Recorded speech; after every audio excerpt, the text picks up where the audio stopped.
Ghosts of Harrenhal. My name's Simon. And I'm Mackelly. Thank you for joining us for episode 172 of our chapter-by-chapter book review of A Song of Ice and Fire by George Martin. Today we'll be discussing chapter 28 of A Storm of Swords, that's Sansa 3. As always, we're going to chat about the chapter and try not to spoil any future plot points for you, and hopefully we're going to provide you some entertainment along the way. We'll summarise what happened, discuss our thoughts on it, provide some useful background, compare it to the television show, indulge in a little pedantry, and cover some relevant news and listener correspondence. Be sure to check out the show notes, they'll provide some additional information about the characters and geography of this chapter. How are you, Mackelly? I am doing well. I should be ready to go here. We recorded our first few wildfire side chats for our sustainers right before we started recording this episode, so my voice They are going to be a lot of fun. They are, yeah, they are. Yeah.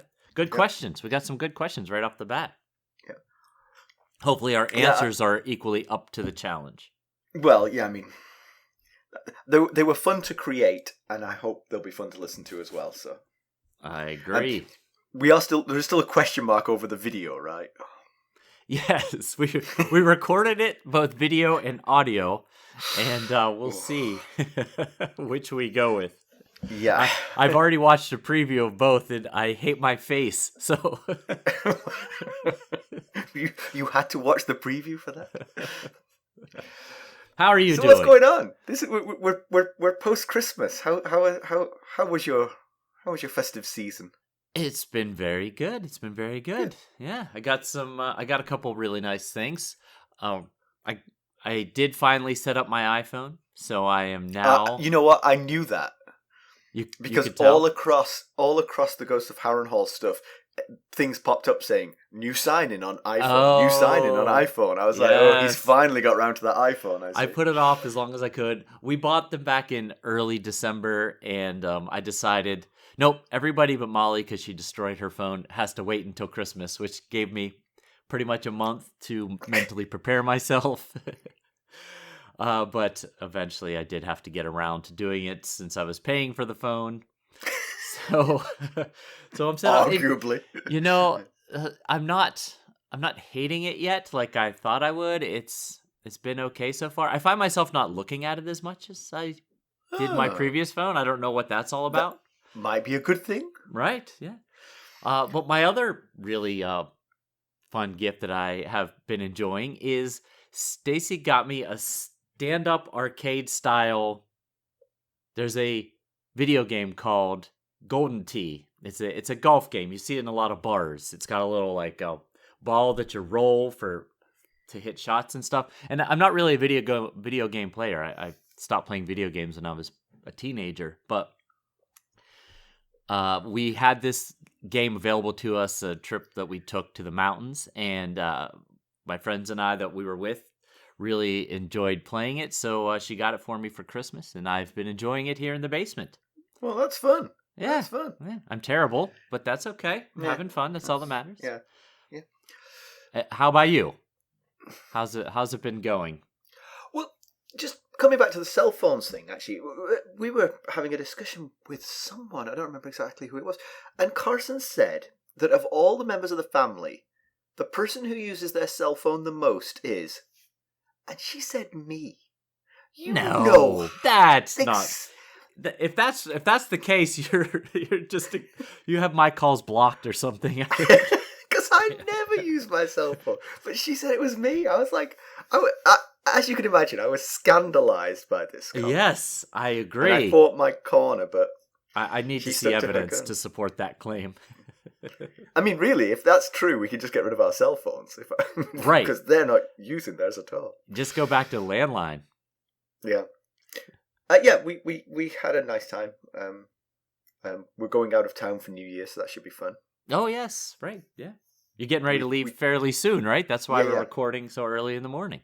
Yeah, we too are hightailing it to the mountains to get some nice views. Yes. Stacey asked if that's where you were going. I said, I don't know. He hasn't told me yet. He just told me that they're leaving. Yeah.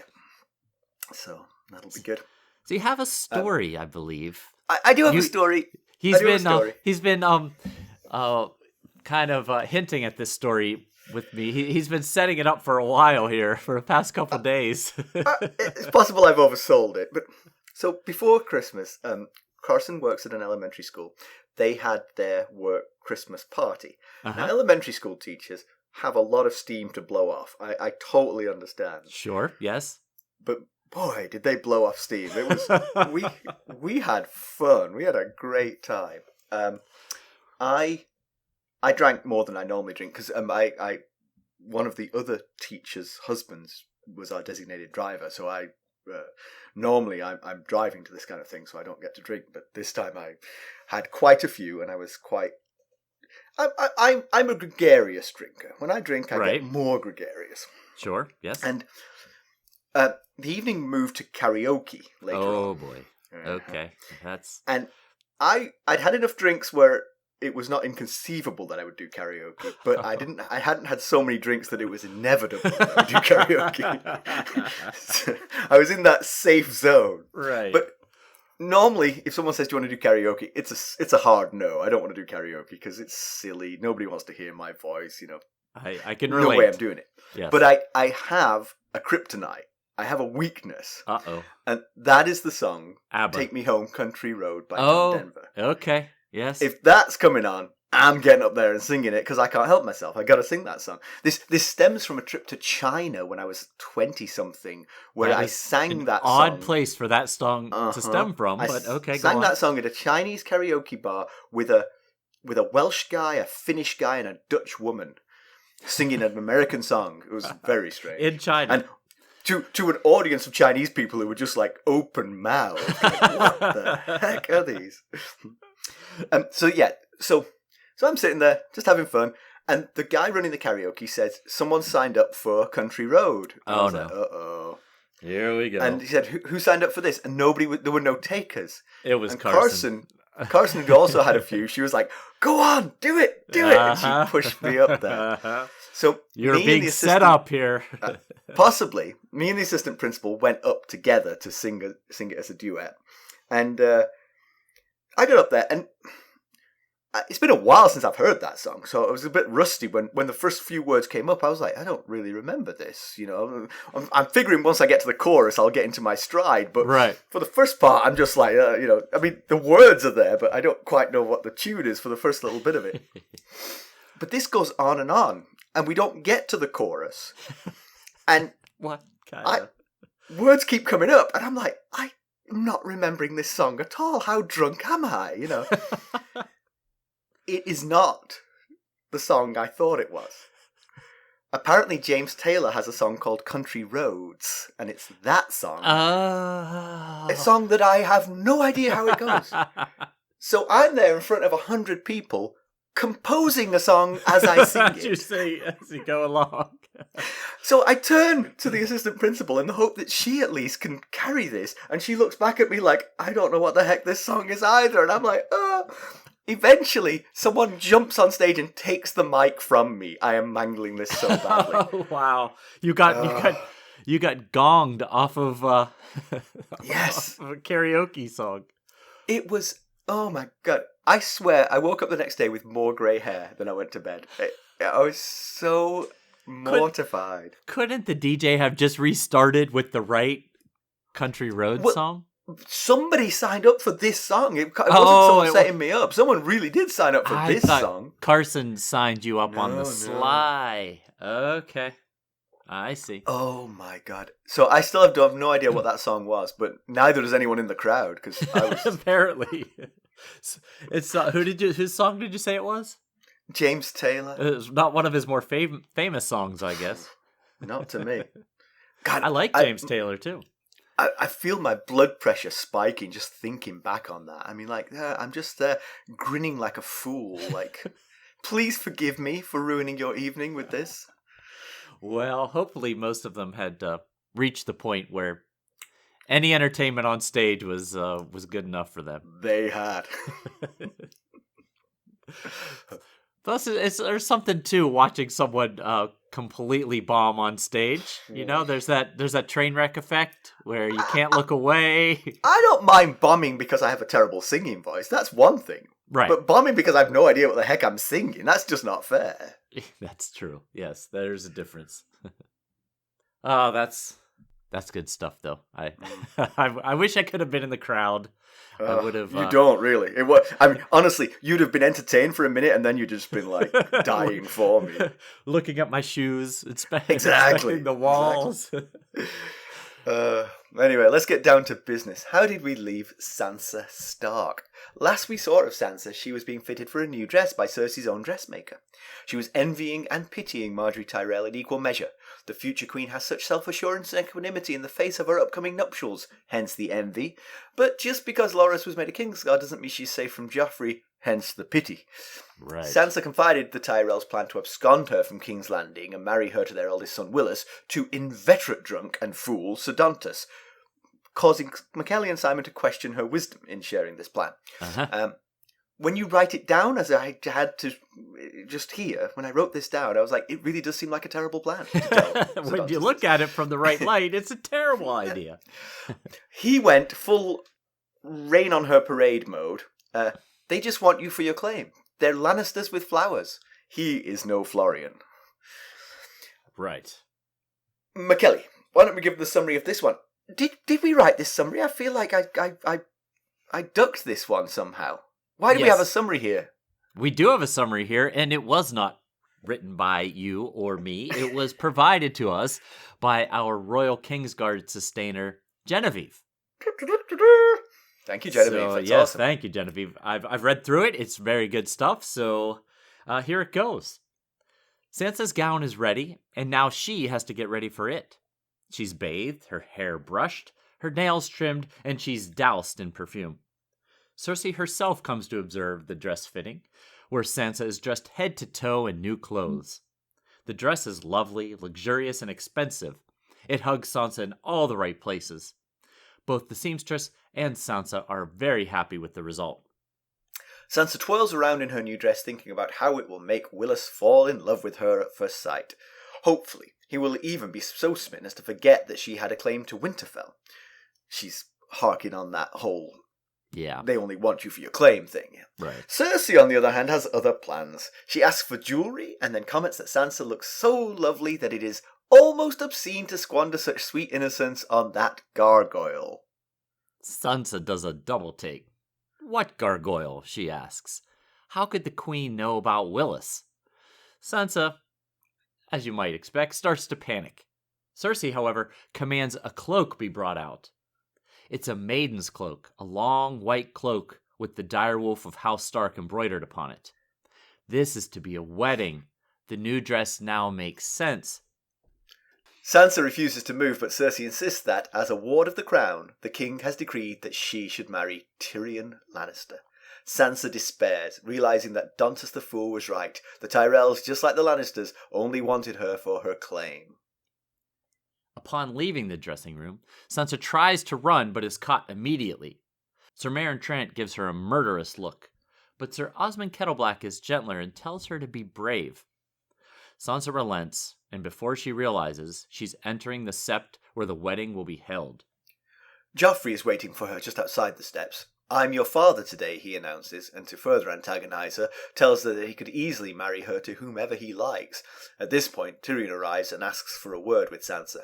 He tells Sansa that he is sorry for the circumstances, and asks if she would prefer to wed Lancel Lannister instead.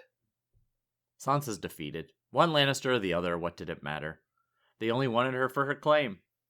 She tells Tyrion that she will marry whomever the king commands. Tyrion's not convinced that this is what she wants, but they both agree to do their duty. The Septon conducts the marriage rites while Sansa cries throughout the ceremony. At the changing of the cloak, Joffrey takes the place of Lord Eddard Stark to remove Sansa's maiden cloak, copping a feel as he goes. Tyrion is then to replace it with the bride's cloak of Lannister crimson. However, he's too short to reach Sansa's shoulders, and after a few failed attempts of getting Sansa to kneel, Joffrey orders Dontos down on hands and knees as Tyrion climbs up on the fool's back to cloak Sansa. They kiss, and then they are wed. Throughout the wedding feast, while Tyrion chugs goblet after goblet of wine, Sansa tries to reconcile the disparity between the expectations she had for her own wedding versus the reality she's enduring. When the music plays, her husband doesn't even want to dance. But he gets up and belts out a verse of The Bear and the Maiden Fair or to the Country wrong Roads. tune. As Sansa broods, gallant Sir Garland Tyrell comes to ask her for a dance. Tyrion consents, and Sansa joins Garland on the dance floor. He expresses concern over how miserable she looks. She can only come up with an unconvincing, "I'm crying tears of joy." Sir Garland continues to say that Tyrion is not so bad, but then they're separated by the music. Sansa dances through a string of partners, including Joffrey the Creep, who tells her that he will have her whenever he wants, just like King Aegon III or IV did with his women. When the music ends, Joffrey tries to start the bedding ceremony, but Tyrion won't have a bar of it. He grabs Sansa's hand, and they go to the bedchamber in the Tower of the Hand to consummate their marriage. In the chamber, Tyrion asks Sansa to pour a cup of wine. She obliges and quickly drinks half her own cup, thinking that if she's drunk, the bedding won't be so bad. Head swimming, she asks Tyrion if she should undress. Tyrion ignores her question and talks about his first wedding night with Lady Tysha of House Silverfist. A short marriage for a short man. Sansa is confused, but says nothing. Tyrion asks her how old she is, 13 when the moon turns, which doesn't improve the situation any. He tries to get on with it if it would please her. She says it would please her to please him. However, Tyrion gets mad at the courtesies, which is all the armor that she has. He tells her to remove her clothes. Fumbling, she does. Standing naked, stark naked, possibly? Good one. Tyrion tells her that despite her being a child, which she corrects him, she has flowered, he wants her. He tells her that when she closes her eyes, he could be anyone she wants. She gets into bed and promptly closes her eyes. Tyrion, however, tells her to open them. She obeys to find him sitting at her feet. "I can't do this," he says.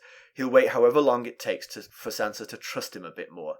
Sansa looks at Tyrion, trying but failing to find beauty in him. She thinks about how she must have sinned that the gods would inflict her with such punishment. Sansa tells Tyrion that she may never want him to touch her. Tyrion, to his credit, climbs off the bed. "This is why the gods made whores for imps like me."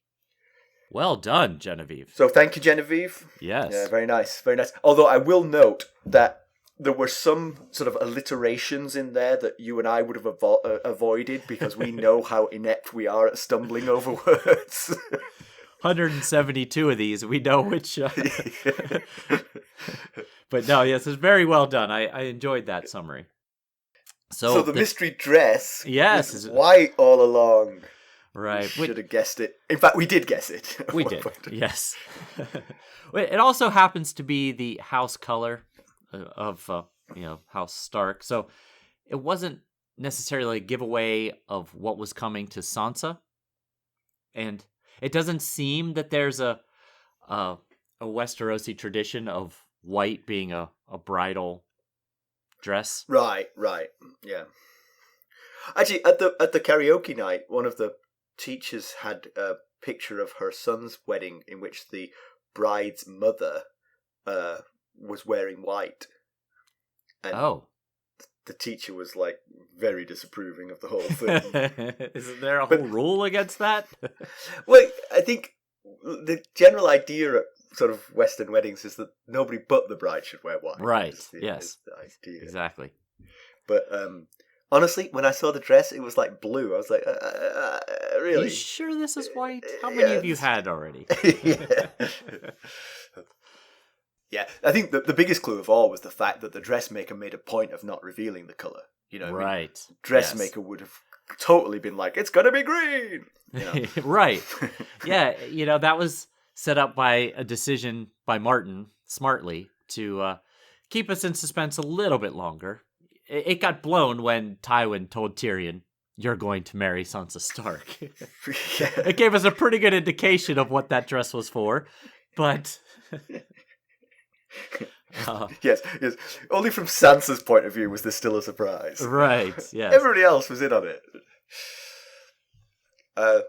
Tyrion is mostly a likable figure, but, this is a 12-year-old girl and he is in his 30s now. He does resist the temptation, but not before he's basically sexually terrorized her. So, right. Yes. It's not exactly to, hit 100% his credit. Right. And, I think this is a similar age gap between Dany and Drogo when they were wed. I think she was 13, and I don't know exactly how old Drogo was, but he was certainly an adult.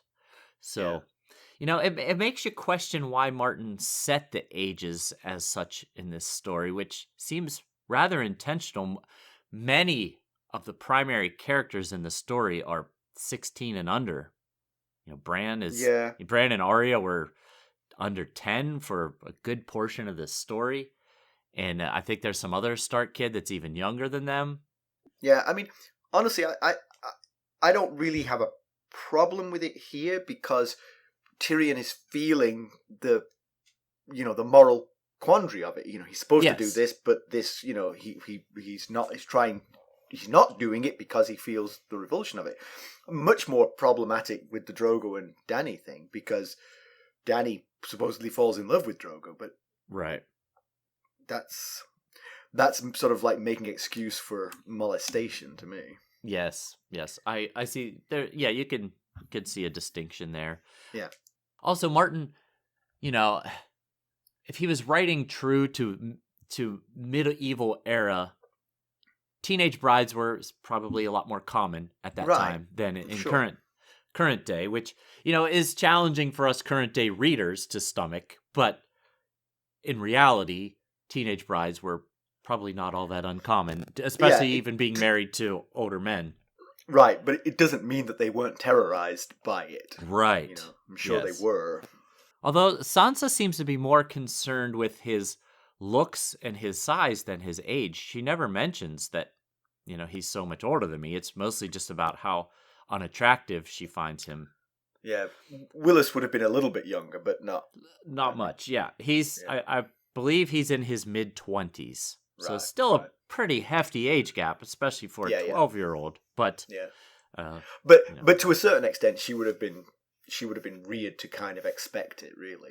That she'd be marrying someone older, more than likely. Yeah, I guess so. Yes. It would have been preferable for them to wait until she was older herself, but that's not what we get here. Yes.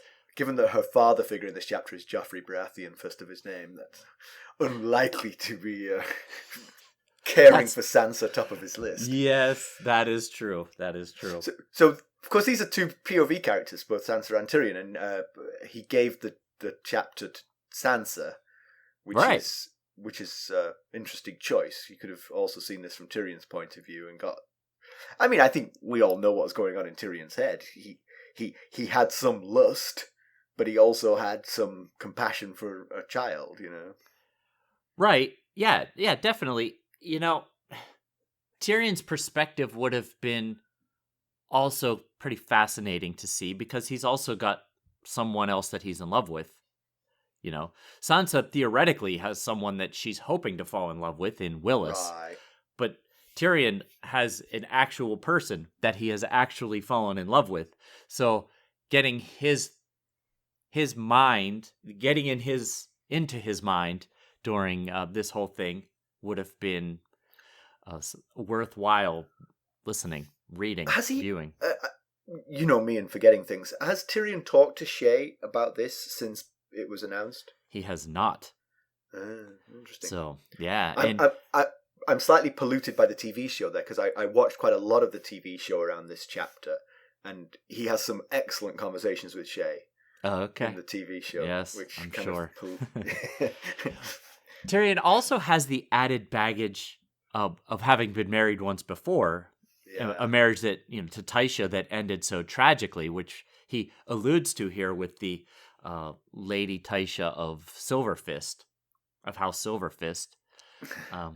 But, they're both forced into this situation against their will. So, it's just like you said, it's a choice that Martin had to make, and possibly he made it because she's the bride, and she had been expecting this her whole life. She'd been dreaming about it. Also, just a guess here, she doesn't have that much interesting going on in her life. Tyrion has interesting conversations with Varys, with Baelish, with Shay, with, Tywin. Those things save up a Tyrion chapter for those, perhaps. Yes, that makes a lot of sense. Yeah. So she thinks she'll wear this dress when she meets Willas, Sansa does, at first, but the alarm bell should be ringing. I mean, why the heck would Cersei be making you... I mean, to keep this plan from Cersei. Right. But she's now making you the dress that you're going to meet Willas in. It seems unlikely. And yeah, she thinks, if I remember correctly, back to the chapter when the dress was being made, she was thinking it was a dress for a wedding, right. just not for her wedding. She thought it was going to be for the Marjorie Joffrey wedding. Yeah. And then Cersei then sort of tips her hand by saying marrying that gargoyle. And of course, because Willas is crippled from a fall, Sansa thinks, wait, she knows about Willas? How Right. did that happen? How could she possibly know about Willas? This is a secret. Yeah, and then she goes through her head. I mean, it's a very short list of all who know. Marjorie, Lady Olenna, Marjorie's grandmother. And then she quickly discounts Dantos. He doesn't count, which is rather naive to discount Dantos, as you explained in the character recap. So is it one of the two people who hatched the plan, whose brother is involved in the plan, or is it the drunken fool? Who I told. Which one is likely to be the spiller of the beads here? You mentioned, I think you read it in the summary, that Sansa thinks she must have sinned, for her to end up in this situation that she has ended up in. And no, she hasn't necessarily. I mean, I guess depending on what you consider a sin. But if she had we're going to go to the metaphysical discussion. Right, does sin exist? It's more about if you could just keep your mouth shut. Yeah. Don't tell Cersei what your dad's planning on doing later that day with you and your sister, and don't tell Dantos what Marjorie and Olenna are planning on doing with you later with Willas. Just stop telling people things. Yeah. Now, I will say, I have a little bit of a issue with this whole Sansa sort of feeling it's unfair or it's wrong that they only want her for her claim. She can't be that naive. I mean, it can't be news to her that she's being married because she's got a claim to Winterfell. That was always how she was going to be married. It was probably going to be a marriage to someone she cared about, having been sort of brokered by her loving parents. Right. But it was always going to be her claim. It was never going to be the stable boy. Right. I guess maybe not necessarily her claim, but her house. Because theoretically, if Robb has kids, she won't have a claim. Right. So it's more of the stature of her house that she was being married for. But yes, your point still holds. Yeah, but I mean, if Robb didn't have kids, then would Sansa's kids be... Well, Bran would be next in line if he was not thought dead. Right. Yes, Bran and Rickon are thought dead, of course. Right? Yes. But even if Bran were thought to be alive, there's definitely a chance that he wouldn't be able to sire children. So you're getting down to the deeply forgotten in Rickon. And then you're back up to Sansa's children. And of course, Robb is risking his life every day. So, it's... Yeah, I take your point. It is... Her claim becomes more important now because of the situation than it ever would have been had the 5 Stark children all been safe in Winterfell. Yes, but your point is also true that she likely wasn't going to marry for love regardless. Right. Because she's a Stark, she's of a very noble, high house. Right. It was going to be to someone like Willas Tyrell, or it was going to be to a Karstark or somebody, or a Bolton, somebody to cement the alliance in the north. Given that she was first daughter, I would have thought it would be a major house, a Lannister or a Tyrell. Tyrell. Yeah, right. Now I have a quick thought exercise for you here. Uh-huh. What if there were no Willas marriage plot or Marjorie and Joffrey marriage plot? What if she was still at this point thinking she was to marry Joff and then finds out, no, you're actually marrying Tyrion? How different would her reaction be to this idea? Because she's built this Willas Tyrell thing up to be puppy, playing with puppies on pleasure barges, and all these romantic things that she and Willas are going to do. But what if she was still thinking, I'm going to marry this monster in Joffrey Baratheon? Again, I can answer that question quite directly, actually, from watching the TV show. Because in the TV show, they put a conversation between Marjorie and Sansa when Sansa was crying because she had to marry Tyrion. And she was wailing and moaning about the fact she had to marry Tyrion because she was told in advance in the TV show. Okay. And halfway through the conversation, it dawns on her that Marjorie is going to marry Joffrey. She's like, why am I crying to And you? she's like, yes, her tears dry up a little bit at that point because she realizes it could be worse. So yes, Okay. I think at least the TV show had an answer to that question. It could have been a lot worse than Tyrion. Right. And in fact, Marjorie makes the point all the way through that conversation. She's like, Tyrion's really not so bad. He seems like, he's thoughtful, and she says, has he ever been abusive to you? No. Has he ever been kind to you? Yes. Okay. He's definitely experienced. It's one of the things that she has. She says. So, and then it gets twisted round to, and Marjorie's marrying Joffrey, and Sansa's tears do dry up at that point a little bit. Yeah. As I was reading the chapter, I just kept thinking it's all about expectation. She thought she was going to be the Lady of Highgarden and marry Willas Tyrell and all the romantic things. Whereas this would be like, oh, thank goodness, possibly, Right, exactly. It depends where you're coming from. This is a low rung on the ladder, and she's coming from the top down. Right, but yes. She was on an even lower rung prior to yes, and, she's young, and she's very materialistic and, very much into looks and beauty and gallantry and all that kind of thing. So, I think... Peter Dinklage is a pretty good-looking guy. I think the Tyrion in the book is supposed to be significantly less attractive than Peter Dinklage is. And certainly more mutilated by the... Right. Yeah, the axe to the face. The axe, yeah. So Cersei takes care to make sure that Sansa's as beautiful as possible. I think some of that is to make the wedding seem legitimate. If she dragged her in rags, I think... there would be a greater claim to this was coerced and not legitimate. That's one of the reasons for that, I think. Yeah, I wondered if it was done to expand the gap in attractiveness between them, making it all the more of a spectacle, possibly. I'm sure Cersei didn't mind that happening.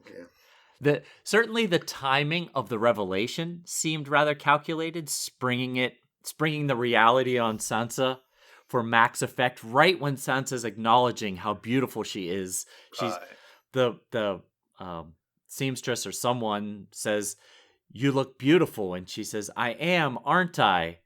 And then Cersei says, "You are a lovely girl." It's almost obscene to squander such loveliness on that gargoyle. Yeah. And it seemed like she was very calculating when she revealed that, right as Sansa was at the max of her taking herself in. Yeah.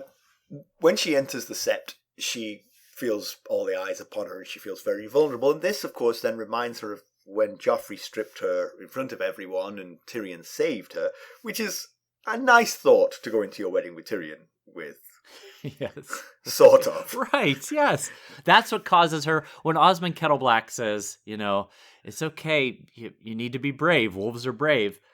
She thinks about that, about how he saved her there. He was the only one that did. And that's what gives her the courage to go through with this. And I found it odd that, Osmond Kettleblack, turned cloak and spy, was the kind, comforting voice in the room when, everyone else was. The Kettleblacks are always interesting. Whenever they chip in with anything, they seem strangely thoughtful and not quite like the other, because a lot of the members of the Kingsguard just seem like sort of automatons that don't have much personality, right. But they have a little bit of personality. Yeah, they're an interesting. Oh, there goes that word again. We don't know where they came from, really. They just kind of showed up out of nowhere, and they feel out of character from a lot of the other Kingsguard. But I was thinking, I guess it probably helps for a spy to be charismatic. He was a spy for Tyrion initially, and now because Tyrion's lost his upper hand. Now he's fully ingrained on Cersei's side, but probably helps to have some charisma if you're going to be a spy. Or the opposite, be a complete wallflower that no one even notices. Those are two ways to spy. Yes, that too. So, of course, Joffrey is heinous. He says that after murdering the woman's father, he says that he'll be her father for the day, and threatens to marry her to the pig boy to Ilyn Payne. And Sansa begs Joffrey not to marry her to his, and then she sort of like stumbles over, what's the relationship again between Tyrion and... double uncle. Yes, I guess so. Yeah, she has this awkward moment where she says, if you have any love that you've ever had for me, please don't make me marry your... And Tyrion finishes, uncle? And it's like, oof, not the best of ways to get a marriage off and running, but nothing about this marriage is the best of ways to get one off and running. So they go into the sept, and Sansa notices that Lully's... She's taking in everyone that's in attendance. One thing she notices is that there's no Tyrells in attendance. But then she's noticing who is here, and she notices Lully's is there, and she's crying for no reason apparent to Sansa. And she thinks to herself, well, good, let her cry. Maybe I'm going to cry too. But I was thinking, I wonder if Lully's handmaid is there along with her. And that just opens so many questions. Mm-hmm. Yeah. I'm polluted by the TV show, where of course Shae was Sansa's handmaid, and so she was there for everything. She witnessed all of this. But yeah, it certainly does. So what can he do? I mean, she is a prostitute, and so it's not like she's going to refuse him now he's a married man, but there were sort of like suggestions of love between them, that they might have actually made a life together, and this is curtailed by this. Yes, and here's where Tyrion's POV would have been very intriguing. Well, if Shae is in attendance, what is going through his head? And then, later at the feast, he's very miserable. Is it because of the embarrassment during the cloaking, where he couldn't reach Sansa's shoulders to put the new cloak on? Or possibly is he miserable because he's sitting at the feast and Shae is staring daggers at him? Right. Again, TV show? Yes, she was. Yeah, okay. Yeah, and it makes you wonder. Shae knows that Tywin is not to know. No one is to know about her presence, mostly for her safety, but also because Tyrion was forbidden to bring her to court, and he has done exactly that. I always remember that because I'm scared for Shae's safety because of it. Right, yeah, exactly. Might she feel spurned and out their relationship to Tywin or Cersei or someone? It would be very detrimental, put her in a significant amount of danger, but I'm not sure she quite grasped how much danger she was actually in. Yeah. It's always hard to tell with Shae if she grasps it and doesn't care, or if she just doesn't grasp it. But yeah, I mean, you've got to imagine that this would make her sort of think about her options and her future life. Yes, right. Yeah, because it was what Tyrion wanted in the first place, was to move her out of King's Landing. It was no longer safe, and she talked him into keeping her around. Maybe now she'll realize, okay, it's time for me to move on. Possibly, maybe she won't. Yeah. I noticed here that you put in the notes that did no one think to bring a stool for Tyrion, and I'm wondering if you're remembering the TV show. You have a better memory than me, you might remember it. Because in the TV show, there was a stool, and Joffrey, as he handed Sansa over, took the stool away. So Sansa thinks to herself, no one remembered to bring a stool. Mm-hmm. And I thought, possibly did someone remember and someone else remove it? Or was it deliberately forgotten? So yes, I think, the showrunners were kind of on that same wavelength. Like, it wouldn't have been that hard to remember to have a stool handy for, such a height disparity. But I do feel like she should have bent the knee for him. Yes. Because the one thing is, they're both in this together. He's clearly as sorry as she is that it's happening, or maybe not quite that sorry, make a partnership of it. Do him this one favor, Yes. Yeah, and I think she feels, when she turns around and sees how embarrassed he is, how red his face is, she feels bad for having not done it. But, so the way she ends up getting cloaked is Joffrey makes Dantas get down on his hands and knees, and Tyrion stands on his back and puts the cloak around her shoulders. And I found that to be a bit of symbolism with Tyrion cloaking Sansa on the back of Dantas, because, we've discussed that Dantas knew about the Willas betrothal idea, and we discussed that he possibly might have been the leak to the Lannisters eventually found out about, because Kevin told us that Littlefinger brought the plan to marry Sansa to Willas, to Tywin. And we thought, well, possibly he got that information from Dantas.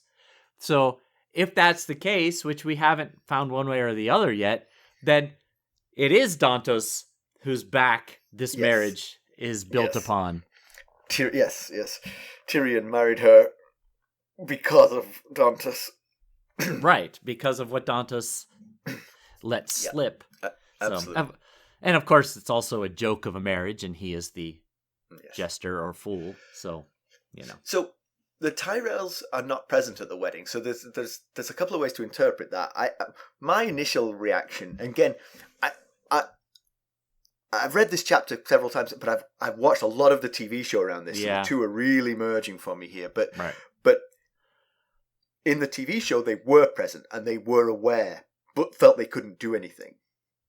Uh-huh. In the book, they feel much less aware, and the whole thing is sprung like a trap.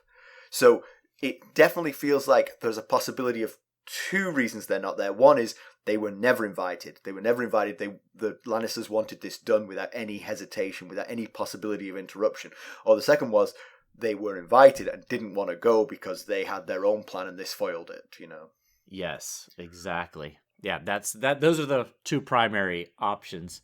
I guess if they weren't invited but showed up to the feast, they might have been told, "Hey, we're having a feast in the small hall. Yeah. Show up at 11 a.m. or whatever." Yeah.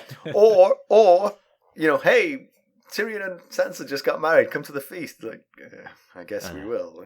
I guess we have to. Yeah. But the odd thing is, why ignore her afterward? Marjorie gave her a sad look. Lady Olenna pretended not to notice her, which is odd at someone's wedding, to ignore them specifically at the wedding. And then Sansa's Tyrell friends, the cousins of Marjorie, give her the cold shoulder. And I thought, they didn't know of the Willas plan as far as Sansa knows. Maybe everybody on the Tyrell side knew, and Sansa just didn't know that they knew. But just seemed unnecessary to give her the plan. It's not like they thought she chose Tyrion over Willas, and they were like, I'm so mad at you for that. Right. I think the cousins one is strange. For me, the Marjorie and Olenna makes sense. They don't want to talk to her at her wedding in front of the Lannisters and offer their commiserations. This is not the right time for that. In case something slips. Right. But the cousins make it seem like they are blaming Sansa slightly for this, which just seems bizarre because no way on earth you would think Sansa wanted this. Right. So it'd be interesting to find out if more of that gets revealed. Yeah. But she does get to dance. Tyrion doesn't want to dance with her. He feels that they've made enough of a spectacle for the those in attendance, enough already. So Garland Tyrell asks Sansa to dance, and through their conversation, we discover that Willas Tyrell might possibly have been as good a catch as Marjorie and Olenna had promised that he was. You'll have to expand on that because I've forgotten what it was he said that makes you think that. Well, she says to him, "You really are gallant," Garland, because his nickname is Sir Garland the Gallant. And he reveals that he got the nickname Sir Garland the Gallant from Willas to head off jokes about him being kind of a bigger child. in his youth, and that he has family members such as Garth the Gross that might have been nicknames that he might gotten similar nicknames. So in order to head off any unwanted nicknames, Willas gave him Garland the Gallant, which I have to say, from an older brother's perspective, that is unusual. Yeah, I mean, they would normally be leading the charge to the horrible nickname. Yeah. Yes, exactly. Yes, so you're right. That does bode very well for Willas as a person. I agree with you. But so Garland asks, he tells Sansa that his wife, Lady Leonette, is worried about Sansa. And we met Leonette a while. We met her at the breakfast where Sansa met all the Tyrells, really. And we also learned later that Lady Leonette was giving Sansa high harp lessons. So she's gotten to know her a little bit, I guess. So Garland is not privy to the Willas betrothal plan, but he has noticed Sansa giving longing looks towards Loras, and so he tries to sort of like reassure her about her new husband, that Tyrion's actually a better choice of husband. I mean, obviously Loras is a Kingsguard, so he couldn't have been, but also perhaps hinting at Loras's sexuality. Right. Yeah, it's unclear. If he wasn't Kingsguard, he wouldn't have made a great husband. Right. He doesn't expound, but yeah, you could certainly make those interpretations there. Yeah. I mean, he's literally the only one of the two that's available to be a husband. Right. Yes. The other one's a member of the Kingsguard. He's better suited to being a husband, and that probably right. goes to what he knows of Loras. He does pay Tyrion a nice compliment. He says that Tyrion is likely a bigger man than he seems, which, is a nice thing to say. Yeah. So Joffrey tells Sansa that despite her marriage, he can have her anytime he wants, just like Aegon the Third or Fourth or whichever one it was had done. It was definitely the fourth. Aegon the Unworthy. We know. Yes, Joffrey he doesn't know. Yes, definitely not Aegon the Third. Yeah. Joffrey and Tyrion have a fight. Tyrion threatens to geld Joffrey if he insists on the bedding ceremony where they're dragged naked to the bedroom. Yeah, this is not the first time we've seen those two go at it. Obviously, we've had the slap in Winterfell, and we had Tyrion stopping the beating and the stripping of Sansa.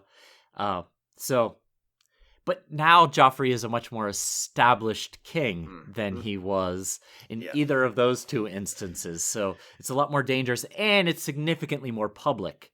This is with all highborn eyes on the king. So it's a rather dangerous thing to do.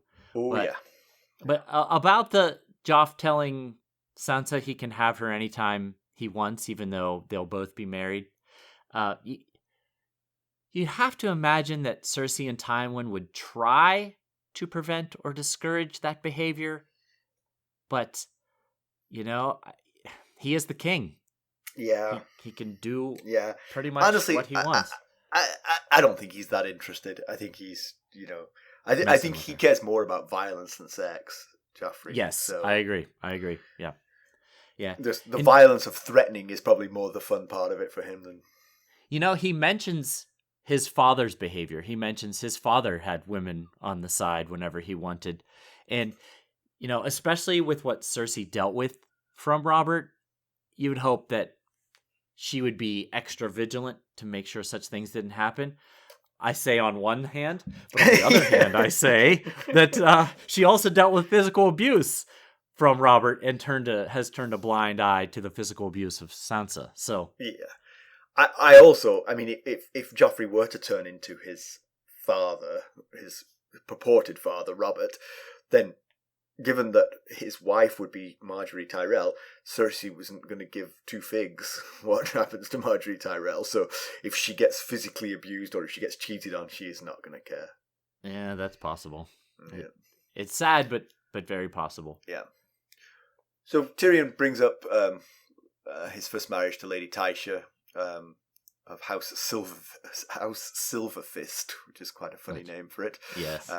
And she describes her sigil as 1 gold coin and 100 silver on a bloody sheet, which is... Yes, which is pretty terrible, but that's in reference to... Oh, yeah. Time Even when... I got that one. Yeah. For any who were confused, when Tywin found out about the wedding, he gave her to the household guard. 100 of them, he each gave a silver coin to give to Tysha, and then he forced Tyrion to go last, raping her, that is, and he had Tyrion give her a gold coin because Lannisters are worth more. Yeah. And that's pretty... It's pretty terrible sigil, but that's what it was in reference to. Yep. Every time we think of Tysha, we feel queasy and yes, very unhappy. Much so. Tyrion gives Sansa his resume for why he's not actually that bad of a catch. He's generous, loyal, not a craven. He's smart, unusually kind for a Lannister. Right. And he says, I could be good for you. And I hope Sansa listens because, they really could. They have the potential to be a mover and a shaker in this world as a couple. She has to just get over calling him my lord and constantly lying to him about how loyal she is to the Lannisters. He would much rather her honesty, I agree. It does seem like right here, he's truly trying to make a go of this. Like, we're married. Let's make something of this, and beyond just our doing our duty of having to get married. So, but that's not exactly how the chapter ends. But we'll get to that in a second. Yeah. I will say that I do understand Tyrion's a bit conflicted about the whole thing. Perhaps when they started to take off their clothes, he had a different ending in mind than what actually happened. Right. But if you were planning to go the whole route of not until you want it, my child bride route, then doing it before you get naked and you're squatting drunk and tumescent at the end of her bed is probably... If you could script it, you would do it differently, Tyrion. Definitely would do it differently, yes. Yeah. That is, that would be good advice to give him if you were one of his groomsmen. But hey, at least he said no, thank God. So. Thank goodness, yes, you're right, absolutely. Yeah, and so that's how it ends. He says, I can't do it. He says, I'm not going to touch you until you want me to touch you. And she says, what if that never happens? Yeah. And Tyrion gets down off the bed and says, that's why God made whores for imps like me, which, of course, possibly referencing one in particular. Right. Yes. So. Yep.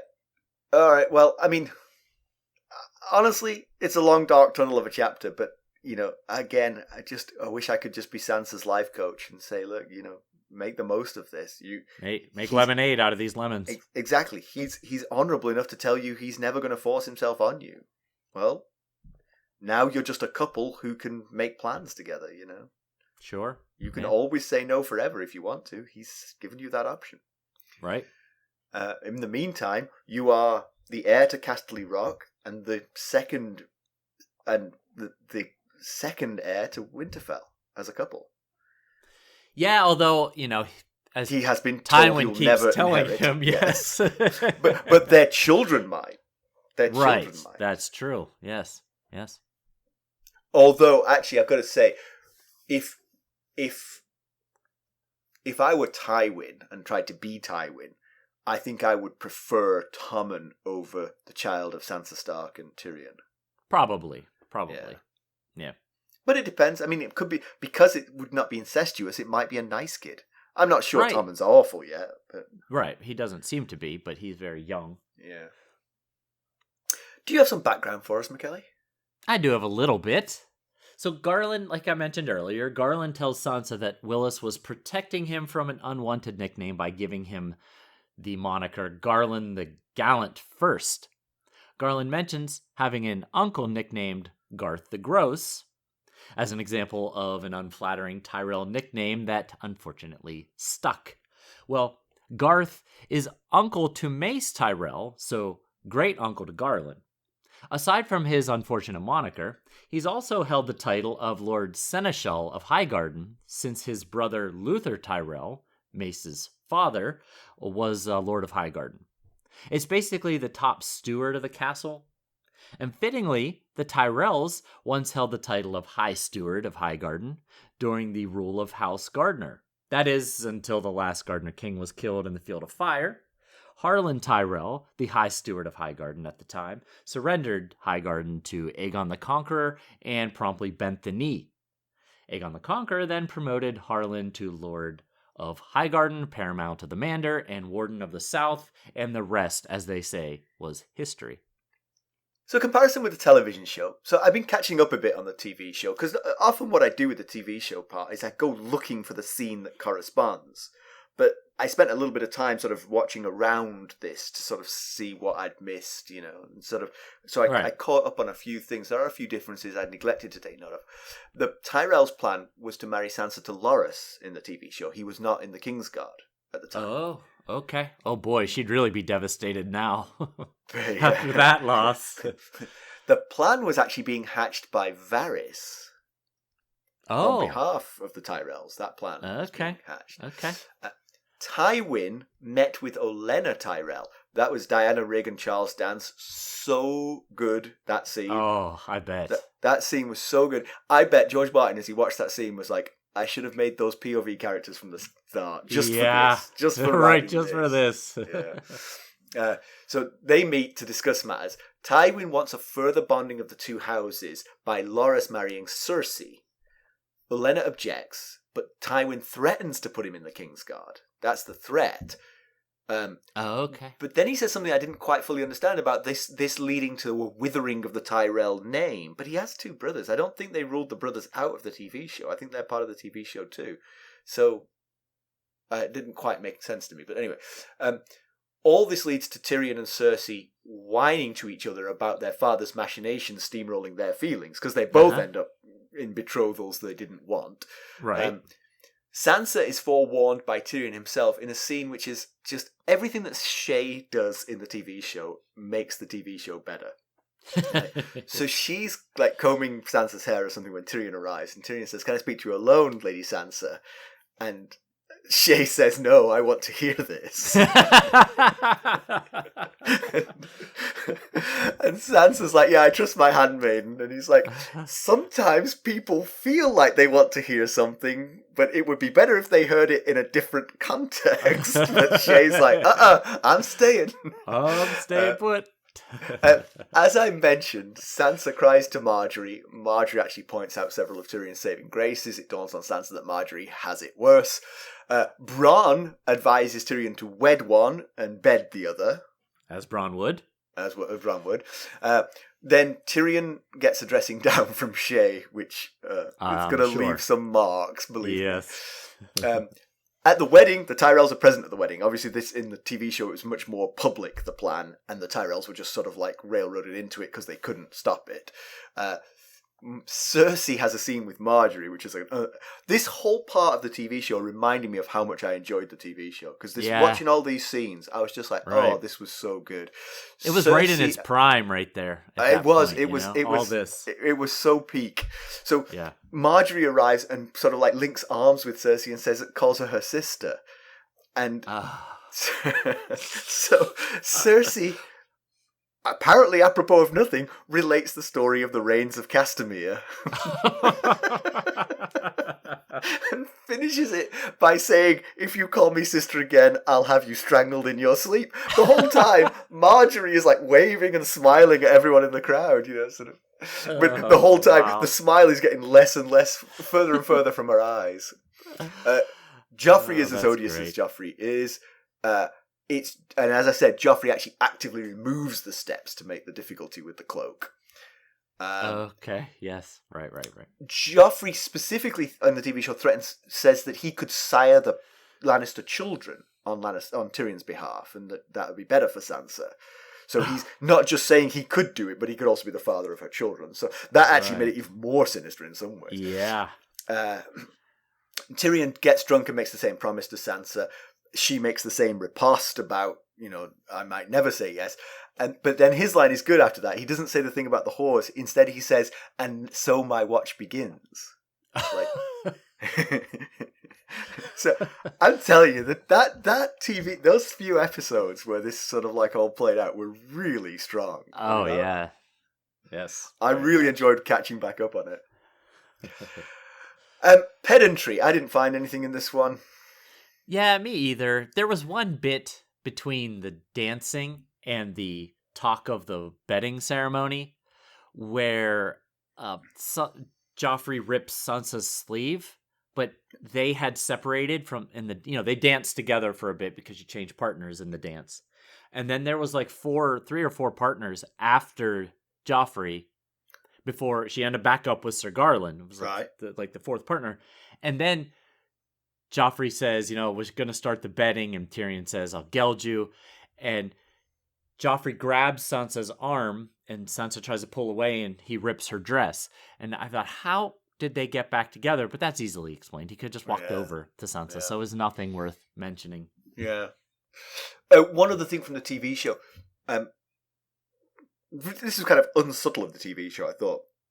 Before Tyrion announces the plan to Sansa and Shae, there's a scene where Sansa and Loras are sort of courting one another, and Tyrion and Cersei, who are now in the know about the plan that's going to be announced, are watching them, and they're sort of discussing how miserable they're all going to be, all 4 of them, But when Loras and Sansa are talking, they're talking about sort of how they imagine their wedding day, and Loras gives chapter and verse on the beautiful dress that his bride will be wearing, including the colours, the material, the decorations. Right. Even Sansa raises an eyebrow at some of this. That's clever. Yeah, it's weird to think of Cersei and Tyrion commiserating over something. Right, yes. Tyrion asks who's going to be the most miserable. He said, "I think Sansa." He said, "Although Loras is about to descend into her." So, news and notes, what do you have?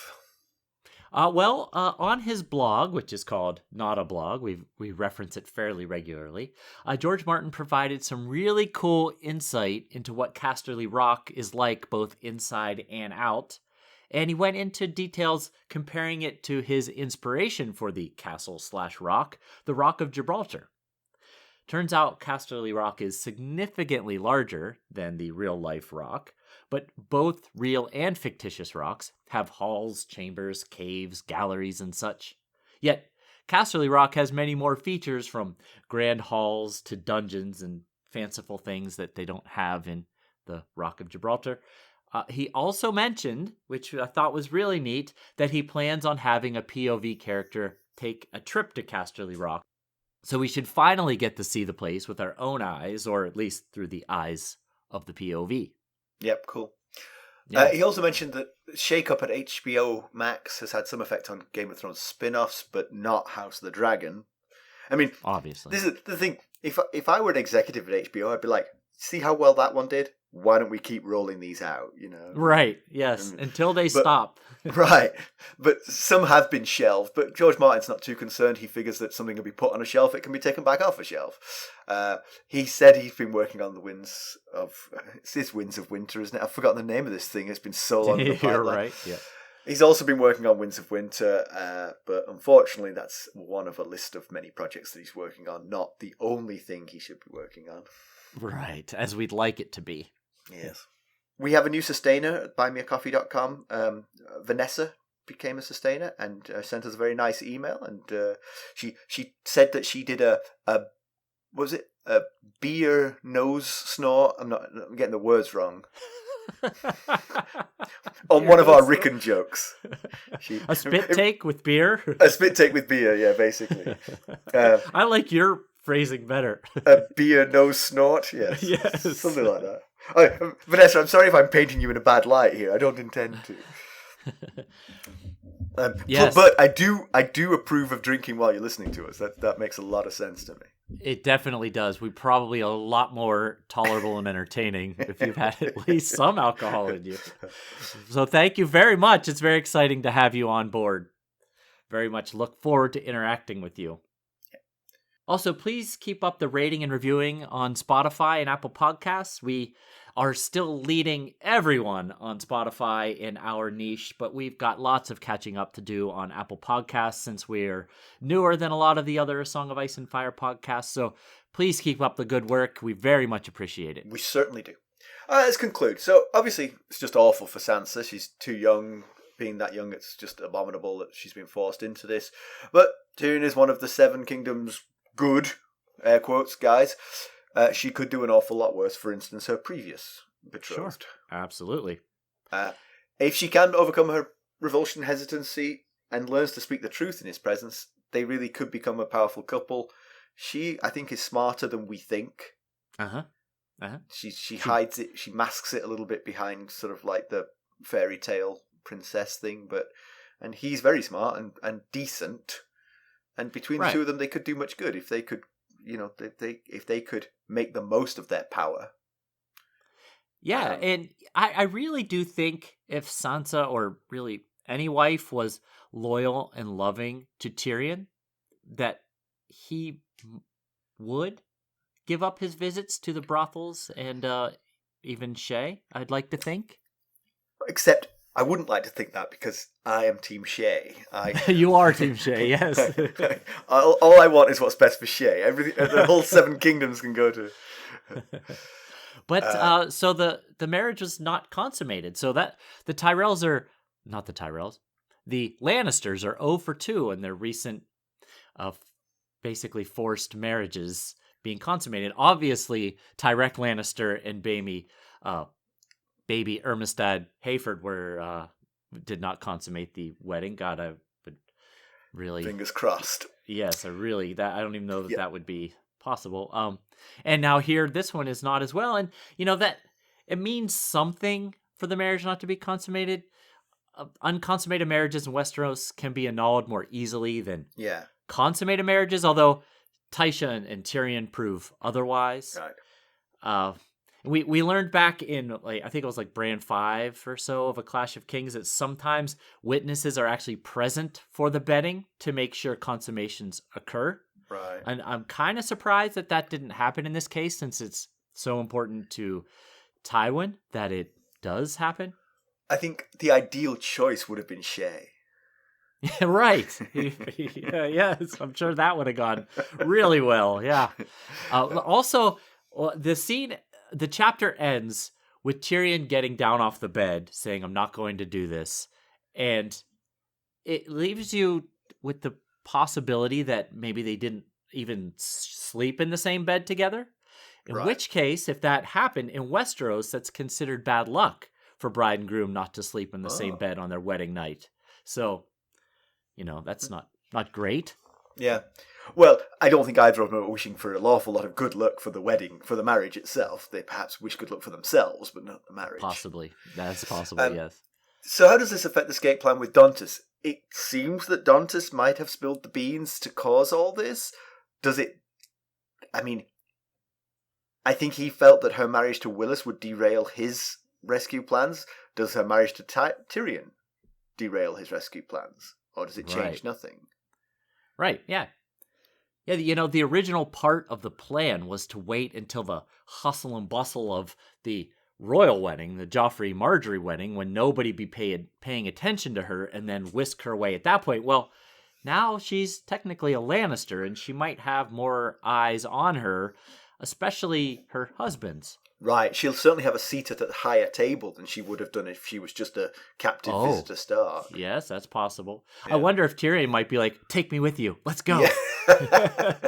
I'm all for this plan, whatever it takes us.